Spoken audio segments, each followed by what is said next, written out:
زینب زینب زینب ای کنز حیا زینب اللهم اقبل الفاتحة.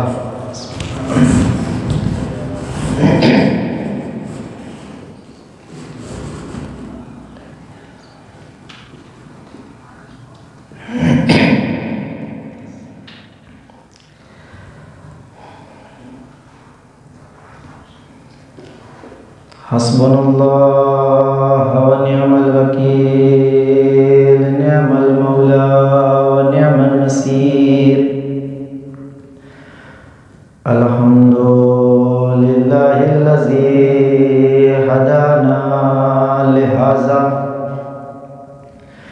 وما كنا لنهتدي لولا أن هدانا الله لقد جاءت رسل ربنا بالحق الصلاة والسلام على صاحب الدعوة النبوية والصولة الحيدرية والقسمة الفاطمية والعلم الحسنية والشجاعة الحسينية والعبادة السجادية والمعاصر الباقرية والآثار الجعفرية والعلوم الكاظمية والحجج الرزوية والجود التقوية والنقابة النقوية والعيبة العسكرية والغيبة الإلهية مولانا ومولى الثقلين جد الحسن والحسين بالقاسم محمد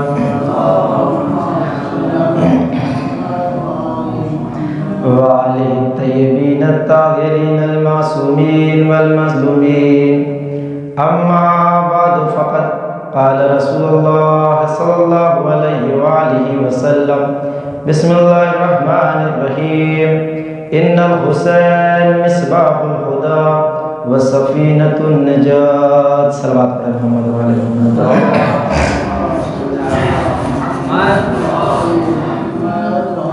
عزیزان محترم، بطور اصلاح آپ حضرات کی خدمت میں حاضر ہوں اور جس حدیث کو اپنا سرنامہ کلام قرار دیا ہے، یہ حدیث شاید پیچھے بھی لکھی ہوئی ہے، آپ لوگ دیکھ سکتے ہیں، اور اس حدیث پر مسلسل ذاکرین علماء اپنے اپنے معروضات پیش کرتے ہیں، اور یہ ادنا سا طالب علم انشاءاللہ جو ہو سکے گا 10 منٹ 15 منٹ آپ کے درمیان حائل ہوگا۔ عزیزان محترم، تو رسول اکرم کی یہ مشہور و معروف حدیث ہے جس میں رسول خدا نے ارشاد فرمایا کہ ان الحسین مصباح الہدی و سفینۃ النجات، کہ بے شک حسین ہدایت کا چراغ ہیں اور سفینہ نجات ہیں۔ عزیزان محترم، اگر اس حدیث کے اوپر غور کیا جائے تو یہ حدیث تقریباً سن 11 ہجری سے پہلے رسول اکرم صلی اللہ علیہ وسلم نے فرمایا تھا، اور اس حدیث کو عملی جامہ امام حسین علیہ السلام نے سن 61 ہجری کو پہنا ہے۔ یعنی اس حدیث کی جو تفسیر کی ہے امام حسین علیہ السلام نے، اگر اس کو سمجھنا ہے تو انسان غور کرے کہ جب امام حسین علیہ السلام مدینے سے نکل رہے تھے تو امام حسین علیہ السلام مدینے سے نکلتے ہوئے کیا کہا انہوں نے؟ ادھر رسول اکرم نے کہا کہ حسین ہدایت کے چراغ ہیں، ادھر امام حسین علیہ السلام جب مدینے سے نکل رہے ہیں تو مدینے سے نکلتے وقت امام حسین علیہ السلام نے کیا کہا کہ ہم امت کے اصلاح کے لیے جا رہے ہیں، ہم امر بالمعروف اور نہی عن المنکر کے لیے جا رہے ہیں، یہ جو ساری برائیاں پھیل رہی ہیں اس کو روکنے کے لیے جا رہے ہیں۔ توجہ کا طالب عزیزان محترم، یعنی اس کی تفسیر امام حسین علیہ السلام نے مدینے سے نکلتے وقت کی۔ اب ادھر امام حسین علیہ السلام کے سلسلے میں جو رسول اکرم نے یہ ارشاد فرمایا کہ حسین ہدایت کے چراغ ہیں اور سفینہ نجات ہیں، یعنی اس کا مطلب یہ ہے کہ اگر کوئی انسان نجات چاہتا ہے تو اسے حسین کے در پہ آنا پڑے گا، اگر کوئی چاہتا ہے کہ اسے نجات مل جائے تو اسے در حسین پہ آنا پڑے گا۔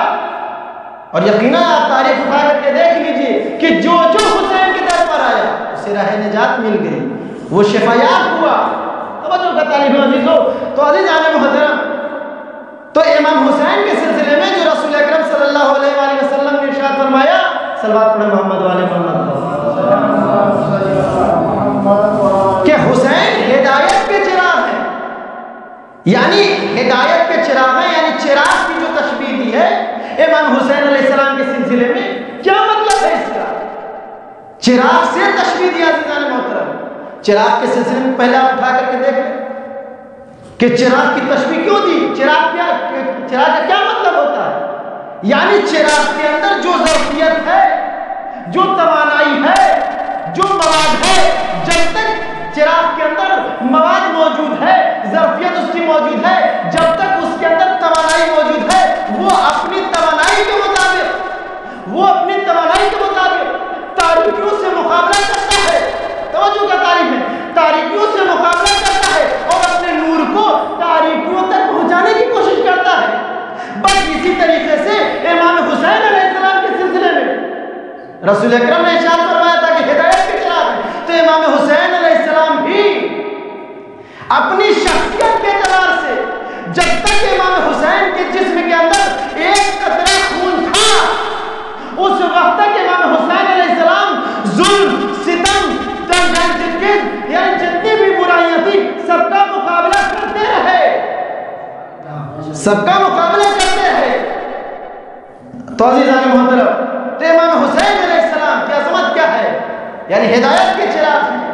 امام حسین علیہ السلام نے آخری دم تک، جب تک امام حسین کی رگوں میں خون باقی تھا، اس وقت ہدایت پہنچانے کی کوشش کی اور ہدایت پہنچاتے رہے۔ طبری نے اسی سلسلے وار اسی چیز کو چند نقاط میں بیان کیا ہے کہ جب امام حسین علیہ السلام جب کربلا پہنچے تو امام حسین علیہ السلام نے عمر سعد سے، چونکہ ہدایت کے چراغ ہے، توجہ کا طالب ہے، امام حسین علیہ السلام نے عمر سعد سے کچھ باتیں کی، کچھ گفتگو کی۔ تقریباً 4 یا 5 محرم کو امام حسین علیہ السلام نے عمر سعد سے کہا کہ تم سے مجھے کوئی باتیں کرنا ہے۔ فرات کے کنارے بلایا، ادھر سے امام حسین علیہ السلام اور مولا عباس اور جناب علی اکبر فرات کے کنارے پہنچے، ادھر سے عمر سعد اور اس کے 7 بیٹے اور ایک غلام اپنے ساتھ لے کر کے فرات کے کنارے آئے۔ امام حسین علیہ السلام نے کہا کہ ہم تم سے مذاکرہ کرنے کے لیے نہیں آئے ہیں، کہ ہم تم سے مذاکرہ کرنا چاہتے نہیں، فقط اس لیے ہم نے تمہیں بلایا ہے تاکہ اتمام حجت ہو جائے، تاکہ اتمام حجت ہو جائے، بعد میں یہ نہ کہہ سکے کہ مجھے معلوم نہیں تھا۔ توجہ کا طالب عزیزو، امام حسین علیہ السلام نے مجھ سے کہا عمر سعد سے، ایک مرتبہ بھی جل کر صلوات پڑھیں محمد والے محمد۔ امام حسین علیہ السلام نے عمر سعد سے کہا، سب سے پہلا جملہ کہا کہ آخر تم توحید سے کیوں دور ہو، معاد کو کیوں قبول نہیں کرتے؟ اس بات سے امام حسین علیہ السلام نے 2 مطلب کی طرف اشارہ کیا۔ پہلا مطلب یہ تھا کہ جتنے بھی نبی، جتنے بھی انبیاء کائنات کے اندر آئے، سب نے توحید کی دعوت دی، معاد کو پہنچایا، بعد میں یہ نہ کہہ سکے کہ میں توحید کو بھی نہیں پہچانتا تھا، میں معاد کو بھی نہیں جانتا تھا۔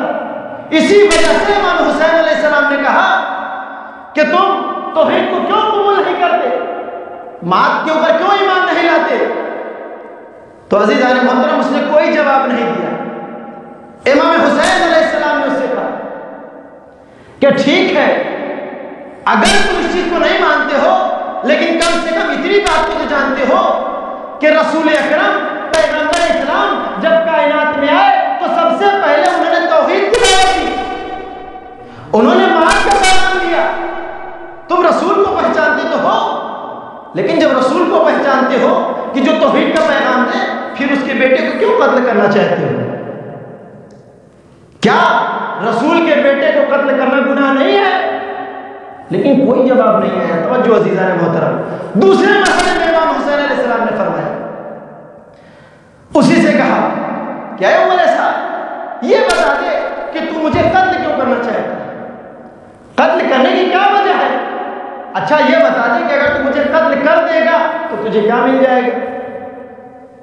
سوائے گناہ کے کچھ نہیں ملے گا۔ تیسرے مرحلے میں امام حسین نے کہا کہ میں فقط تم سے یہ چاہتا ہوں کہ اتمام حجت ہو جائے اور تو میری طرف آ جائے، اس لیے کہ تو میری طرف آ جائے گا، مجھ سے مل جائے گا، مجھ سے جڑ جائے گا تو تجھے راہ نجات مل جائے گی۔ میں تجھ سے وعدہ لیتا ہوں کہ روز محشر میں تیری شفاعت کروں گا۔ لیکن عزیزان محترم، جب تک انسان کا ضعف پاک نہ ہو کبھی بھی وہ حق بات کو قبول نہیں کرتا۔ امام حسین علیہ السلام نے اتنی باتیں کہی، اتمام حجت کو تمام کر دیا، پھر بھی وہ پلٹ کر کے نہیں آیا۔ لیکن اگر کسی کا ضعف اچھا ہو جائے، اگر کسی کو معرفت ہو جائے، امام حسین نے خود کو نہیں بلایا تھا، پھر بھی وہ امام حسین کی طرف پلٹ کر کے آ گیا۔ صلوات پڑھے محمد والے محمد پر۔ عزیزان محترم، تو امام حسین علیہ السلام نے جیسے بھی ہو سکا، جب تک خون باقی رہا، امام حسین علیہ السلام ہدایت کے پیغام کو پہنچاتے رہے۔ سب سے بڑا مرحلہ ہے عزیزان محترم کہ امام حسین علیہ السلام جو کربلا میں آئے، ہدایت کے چراغ بن کر کے جو چمک رہے تھے، یہ کام امام حسین علیہ السلام نے جو کربلا میں کیا، یہ کام تو مدینے میں بھی کر سکتے تھے، یہ کام مدینے میں بھی کر سکتے تھے۔ ٹھیک ہے مدینے میں نہیں کیا، مکے میں کر لیتے۔ بھائی مکے میں حدود حرم کا مسئلہ تھا، حدود حرم سے باہر نکل کے کر لیتے۔ لیکن کیا وجہ تھی کہ امام حسین علیہ السلام جو کام کربلا میں آ کر کے کیا وہ مدینے میں نہیں کیا؟ کیوں؟ اس کی وجہ یہ تھی کہ امام حسین جانتے تھے، امام حسین پہچانتے تھے، اس لیے کہ امام حسین علیہ السلام کی نظروں کے سامنے ان کے بابا کی بھی تاریخ تھی، ان کی ماں کی بھی تاریخ تھی، ان کی نانا کی بھی تاریخ تھی۔ امام حسین جانتے تھے کہ میرے نانا کا قتل شہر کے اندر ہوا، قاتل بھی شہر کے اندر، مقتول بھی شہر کے اندر، لیکن قاتل کو چھپا دیا گیا۔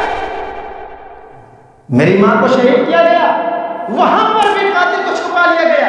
میرے بھائی کو شہید کیا گیا، وہاں پر بھی قاتل کو چھپا لیا گیا۔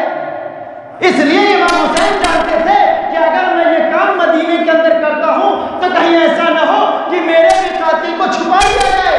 توجہ کا طالب ہے۔ اسی لیے امام حسین علیہ السلام نے پوری پلاننگ کے تحت مدینے سے کربلا آئے اور آنے کے بعد اپنے دشمن سے روبرو مقابلہ کیا، اور اس کے بعد اس کے چہرے سے نقاب کو ہٹایا تاکہ دنیا پہچان لے کہ میرا قاتل کون ہے، تاکہ دنیا پہچان لے میرا قاتل کون ہے۔ اور امام حسین علیہ السلام نے کربلا میں فقط اپنے قاتل کو نہیں پہچانوایا، اپنے قاتل کو پکڑا، اپنے قاتل کے ذریعے سے نانا کا قاتل بھی پکڑا گیا، بابا کا قاتل بھی پکڑا گیا، بھائی کا قاتل بھی پکڑا گیا۔ صلوات پڑھے محمد والے محمد پر۔ عزیزان محترم، تو امام حسین علیہ السلام کربلا میں کیوں آئے؟ اس کی وجہ یہ تھی، امام حسین کو معلوم تھا۔ عزیزو، امام حسین علیہ السلام کربلا میں آنے کے بعد فقط ایک مقصد تھا امام حسین کا، نانا کا دین بچ جائے، توحید کو لوگ پہچان جائے۔ لیکن کربلا میں کیا ہوا؟ ابھی یہ 40 کا وقت ہے عزیزان محترم، یہ ایام 40 کے چل رہے ہیں، اور امام حسین علیہ السلام نے کربلا میں وہ قربانی دی ہے اپنے نانا کے دین کو بچانے کے لیے کہ جیسے جیسے وقت پڑتا رہا، اگر نانا کے دین کو کلیجے کی ضرورت پڑی، اپنے کڑیت جوان بیٹے کا کلیجہ دے دیا تھا۔ ہزاروں امام حسین علیہ السلام نے کربلا میں وہ قربانی دی ہے کہ جس کا کوئی ثانی نہیں ہے، لیکن عزاداروں اسی کا 40، اسی کے گھر والوں کو نہ ماتم کرنے دیا گیا، نہ رونے دیا گیا۔ یہ کون سا انصاف ہے؟ اگر کسی کے گھر میں موت ہو جاتی ہے تو اس کے بچوں کو لوگ پرسا دیتے ہیں، اس کے بچوں کو لوگ سہارا دیتے ہیں، اے میری لاڈلی، اے بیٹی، ٹھیک ہے تمہارا بابا اس دنیا سے چلا گیا ہے لیکن ہم تمہارے لیے کھڑے ہیں۔ لیکن کربلا میں عجیب و غریب منظر تھا عزادارو، کربلا میں جناب سکینہ کو کوئی سہارا دینے والا نہیں تھا، بلکہ کوئی بھی آتا تھا، کبھی کوئی تماچے مارتا تھا، کوئی بالیاں چھینتا تھا۔ عجیب و غریب مرحلہ تھا عزادارو، کربلا میں کیسے کیسے ظلم ہوئے۔ ہاں عزادارو، اربعین کا زمانہ ہے، سنیں عزادارو، پردیسی ہیں ہم حضرات، ہم آپ پردیسی ہیں۔ پردیس میں کیا ہوتا ہے اس چیز کا تجربہ ہر انسان کو ہوگا جو پردیس میں رہتا ہے۔ آپ انصاف سے بتائیے کہ پردیس میں جب کوئی مصیبت کا وقت آتا ہے تو کیا عالم ہوتا ہے؟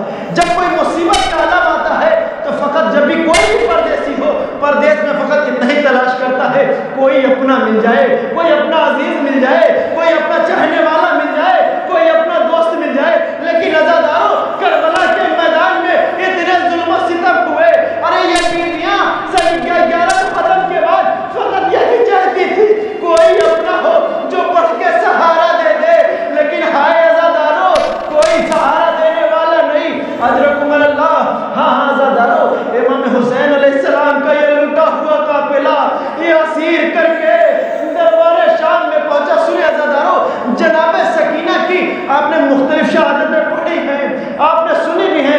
جناب سکینہ کیسے اس دنیا سے گئی؟ اس لیے کہ جناب سکینہ وہ بیوی ہے کہ کربلا میں شب عاشور کے بعد، یعنی جب 10 محرم گزر گئی، جب تک جو زندہ رہا اس کی پیاس باقی رہی۔ لیکن عزادارو، کربلا میں جو سب سے پہلے شہید ہو گیا اس کی پیاس بجھ گئی۔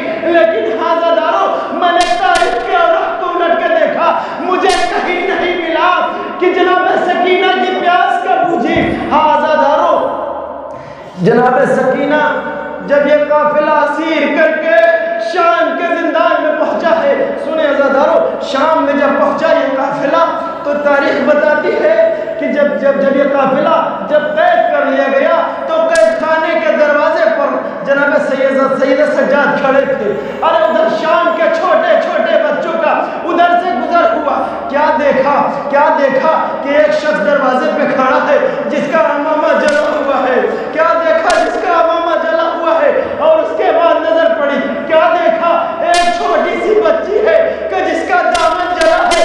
ایسا محسوس ہوتا ہے کہ غریب ہے، بھوکی ہے، پیاسی ہے۔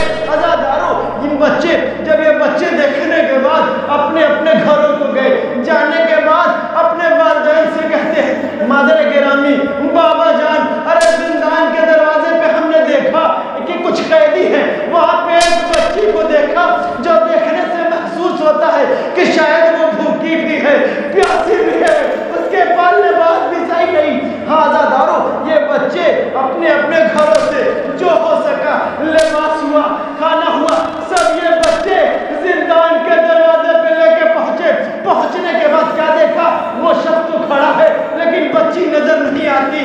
ہاں عزادارو، جناب سید سجاد سے ان بچوں نے سوال کیا، یہ بچے کہتے ہیں کہ ہم کچھ کپڑے لائے ہیں، ہم کچھ کھانا لائے ہیں، ہم کچھ پانی لائے ہیں۔ جناب سید سجاد نے پوچھا، آخر یہ کیوں لائے ہو؟ بچوں نے جواب دیا، ابھی ہمارا ادھر سے گزر ہوا، ہم نے دیکھا ایک 4 برس کی بچی اور اسی دروازے پہ کھڑی تھی، محسوس ہو رہا تھا کہ شاید بھوکی ہو، شاید پیاسی ہے، اسی لیے ہم لوگ اپنے گھروں سے کچھ سامان لے کے آئے ہیں۔ جناب سید سجاد تڑپ گئے، اے بچوں، تم لوگوں نے آنے میں دیر کر دی، ارے تم لوگوں نے آنے میں دیر کر دی، جس بچی کے لیے لے کے آئے ہو وہ بچی دنیا سے گزر گئی۔ عزادارو، امام حسین، سنے عزادارو، یہ ایام آخری ایام ہے، نہیں معلوم، پتہ نہیں اگلے برس بچے نہ برس بچے، پتہ نہیں ہم آخر ماتم کر پائے نہ کر پائے، لیکن عزادارو یہ تو ضرور ہے کہ اس سال ہم دل بھر کے گریہ نہ کر پائے، ہم دل بھر کے نہ رو پائے۔ ارے آج کا وہ دن ہے کہ ہم کربلا میں ہوتے تھے، کربلا سے پلٹنے کے بعد ہاں عزادارو جناب سکینہ کو دفنا دیا گیا. سنے عزادارو, اس کے بعد کربلا کے بعد جناب سکینہ کو فقط کیا ارمان تھا معلوم ہے؟ فقط یہی ارمان تھا کہ ہم وطن کب جائیں گے, اور یہی ارمان ہم لوگوں کو بھی ہوتا ہے عزادارو. ہم تو پردیس میں ہیں, ہم اس چیز کا احساس کر سکتے ہیں. کوئی طالب علم 3 سال سے ہے, کوئی 4 سال سے ہے, کوئی 5 سال سے اپنے وطن کو نہیں گیا. خدا نخواستہ کوئی وطن سے خبر آتی ہے, یقیناً اس کا دل تڑپ کے روتا ہے, لیکن مجبور ہے. جناب سکینہ عزادارو, جناب سکینہ کو فقط یہی ارمان تھا, اور آخری دم تک جناب سکینہ کو یہی ارمان تھا ہم اپنا وطن کب جائیں گے, اور یہی ارمان لے کر کے سکینہ دنیا سے چلی گئی. ہاں عزادارو, اس کے بعد تاریخ لکھتی ہے کہ جب شام سے جب رہائی ملی, اس کے بعد جناب زینب سلام اللہ علیہ نے فقط ایک فرمائش کی تھی, وہ بھی یہی فرمائش تھی کہ ہم دل بھر کے نہ رو سکے. کیوں عزادارو؟ اس لیے کہ وہاں رونے پہ پابندی تھی, یہاں رونے پہ پابندی نہیں ہے. دل بھر کے نہ رو سکے, اپنے ماجرا پہ ماتم نہ کر سکے. ہم لوگ چاہتے ہیں کہ ایک کمرہ دے دیا جائے, ایک جگہ دے دی جائے, ہم جہاں پر ماتم کر سکے, ہم اپنے شہداء پہ رو سکے. عزادارو, ہمیں عزادارو بڑا آسان ہوتا ہے کہ جب کوئی خطیب پڑھتا ہے, سنے عزادارو, بڑی آسانی سے لوگ پڑھ دیتے ہیں کہ رہائی ملی اور ایک گھر خالی ہوا, بیویوں نے نوحہ پڑھا, ماتم کیا. ذرا تصور کرے کہ جب ایک خطیب جب منبر سے بیان کرتا ہے, سارے مسائل بیان کرتا ہے, ہم نے سنا, ہم نے پڑھا, فلاں مقاتل میں دیکھا کہ اس طریقے سے ظلم ہوا, اس طریقے سے ستم ہوا. لیکن ذرا سوچیں کہ جناب زینب سلام اللہ علیہ, جب جناب زینب سلام اللہ علیہ شام کے میدان, شام میں آخر کس طریقے سے اس مسائل کو بیان کرتی ہوگی.